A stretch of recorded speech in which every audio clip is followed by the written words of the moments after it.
Assalamualaikum warahmatullahi wabarakatuh.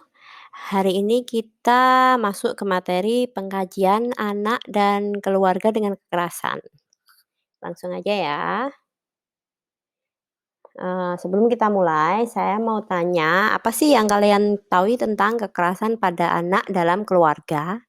Otomatis kalian udah tahu kan, seperti apa sih bentuk-bentuk kekerasan pada anak? Yang zaman dulu, nggak tahu ya sekarang mungkin sudah mulai banyak keluarga yang para orang tua yang aware tentang kekerasan pada anak ini. Tapi zaman dulu ini lazim banget terjadi kekerasan pada anak, dan kekerasan ini tidak cuma sekedar berwujud dalam memukul anak atau menghukum anak di dalam kamar mandi atau menjewer anak, tapi kekerasan ini bisa juga berwujud pada kekerasan lisan. Dan sekarang udah mulai banyak ilmu-ilmu parenting yang diterapkan oleh orang-orang tua zaman sekarang. Oke, menurut dokumen Convention on the Right of the Child, kekerasan terhadap anak itu mencakup semua bentuk kekerasan fisik, mental, cedera, dan pelecehan, pengabaian atau perlakuan lalai, penganiayaan, eksploitasi, termasuk pelecehan seksual. Dan di luar negeri, kenapa bidan itu datang ke rumah seseorang yang habis punya bayi dari usia 0 sampai 2 bulan, itu mereka juga secara ndak langsung mengecek apakah bayi itu dilalaikan sama ibunya. Atau juga bidan itu juga mengecek adakah kelainan mental pada ibunya yang menyebabkan, dia melalaikan anaknya, seperti itu. Terus juga ada kekerasan nggak dilakukan pada bayinya. Dan jika ditemukan indikasi seperti itu, tidak menutup kemungkinan bayi itu akan diambil dan dipelihara oleh negara, gitu. Jadi diberikan kepada foster mom. Foster mom itu semacam seperti, ibu angkat gitu. Jadi ibu asuh, bukan ibu angkat ya, ibu asuh yang mengasuh itu anak selama anak itu diungsikan gitu, karena dia mendapatkan semacam kekerasan mental atau pengabaian di rumahnya oleh orang tuanya sendiri, gitu. Dan angka kekerasan terhadap anak tertinggi pada 2014 terjadi di Asia.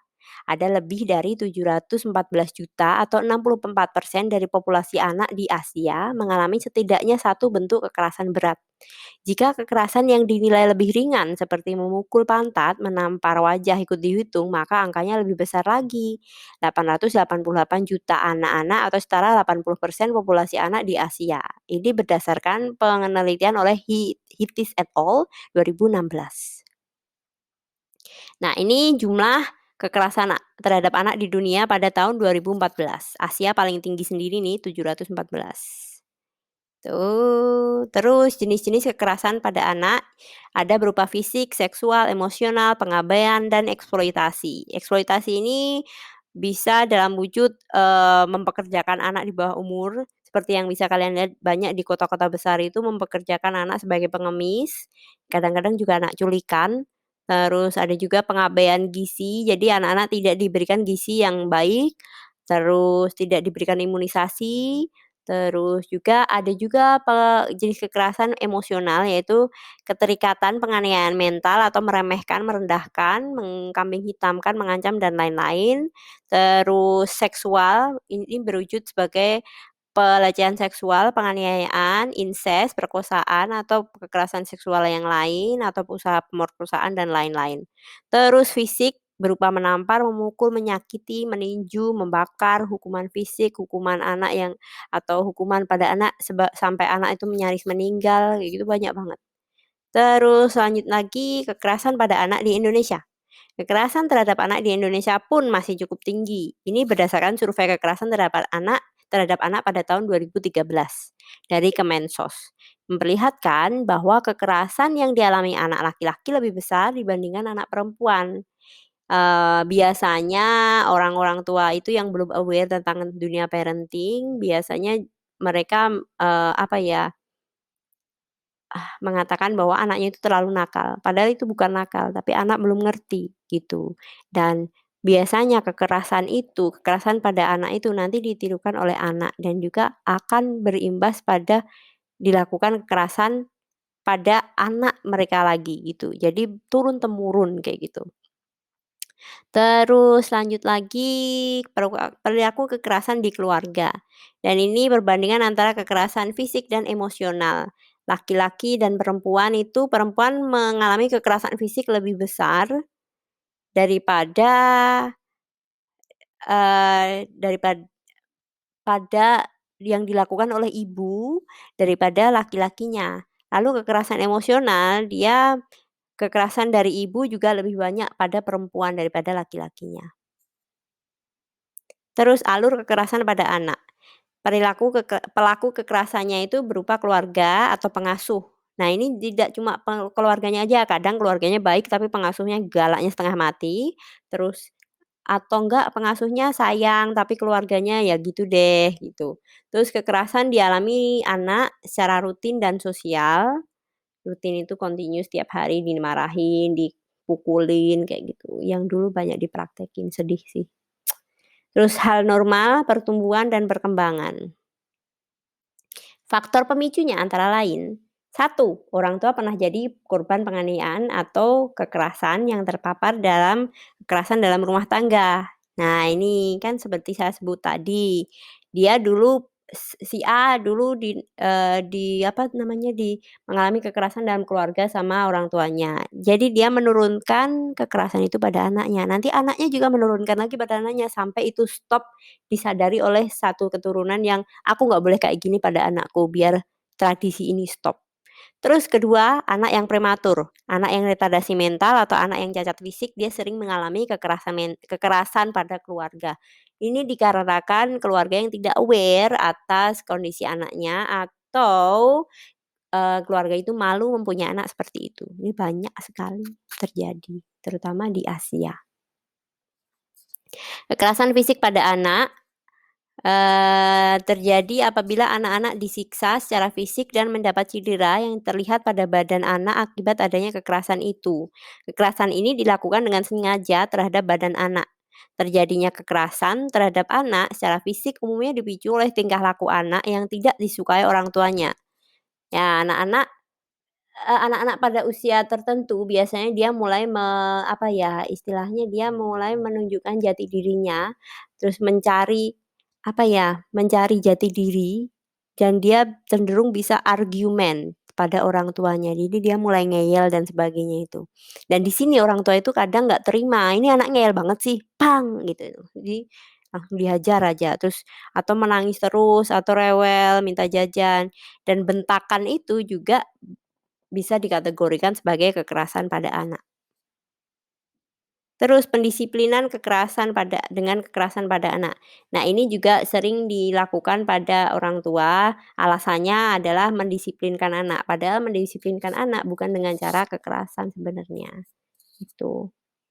Tapi kadang orang tua tidak tahu, makanya itu sekarang banyak ilmu parenting yang mengajarkan tentang ini.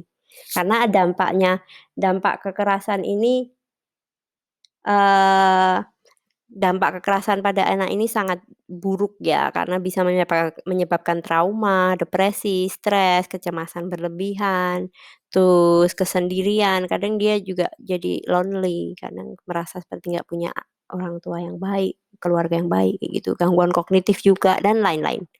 Terus kekerasan psikis pada anak. Kekerasan psikis adalah situasi perasaan tidak aman dan nyaman yang dialami oleh anak. Kekerasan psikis dapat berupa menurunkan harga diri serta martabat anak.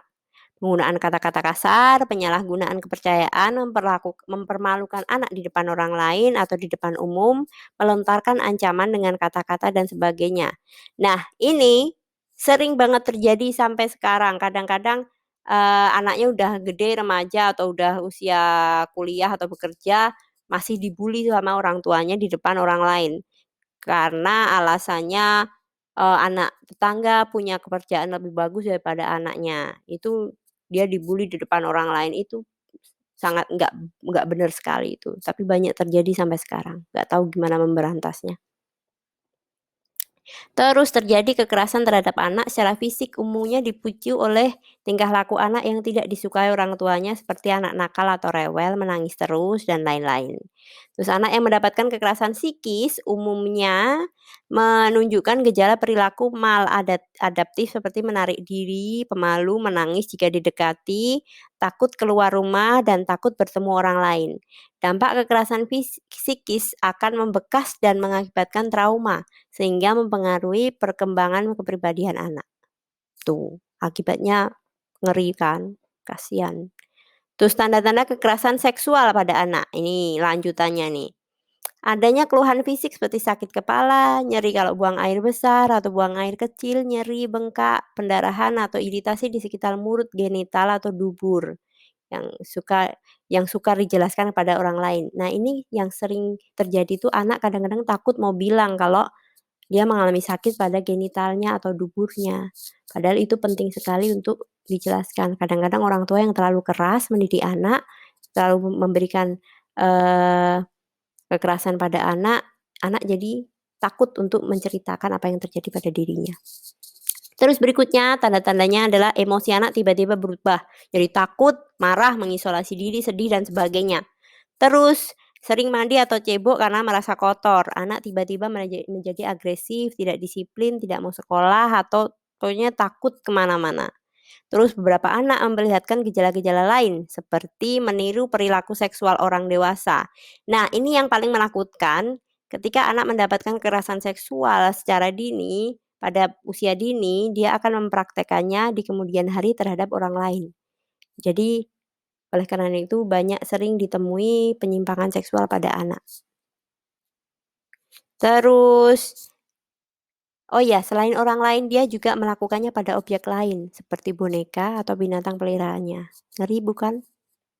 Kekerasan seksual adalah apabila anak disiksa atau diperlakukan secara seksual dan juga terlibat atau ambil bagian atau melihat aktivitas yang bersifat seks dengan tujuan pornografi, gerakan badan, film, atau sesuatu yang bertujuan mengeksploitasi seks di mana seseorang memuaskan nafsu seksnya kepada orang lain. Bentuk kekerasan seksual pada anak adalah diperkosa, disodomi, diraba-raba alat kelaminnya, diremas-remas payudaranya, dicolek pantatnya, diraba pahanya, dipaksa melakukan oral seks, dipaksa menjual diri pada mucikari, dipaksa menjadi pelacur, dipaksa bekerja di warung remang-remang. Selain dampak psikologis, kekerasan seksual pada anak juga menyisakan masalah pada fisik.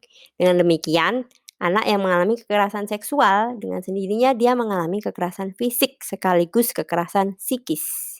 Jadi selain dia mengalami gangguan pada kondisi fisiknya, dia juga mengalami gangguan pada psikologisnya. Ya, anak cenderung menarik diri, anak takut bergaul, anak jadi menyimpang seksualnya, anak juga kadang jadi, apa ya, mengalami krisis kepercayaan pada orang lain. Oleh karena itu, para orang tua harus memberikan cukup perhatian dan pendidikan tentang seksual pada anaknya. Ini penting sekali, terus, juga melindungi anak dari lingkungan sekitarnya. Penyuluhan juga penting dilakukan untuk para orang tua, dari para kader, dari para nakes setempat, supaya kekerasan seksual ini tidak terjadi pada anak dan bisa diantisipasi oleh orang-orang tua. Oke, jadi sekian materi hari ini, kita langsung lanjut ke Zoom untuk tanya jawab dan menjawab pertanyaan dari saya. Terima kasih.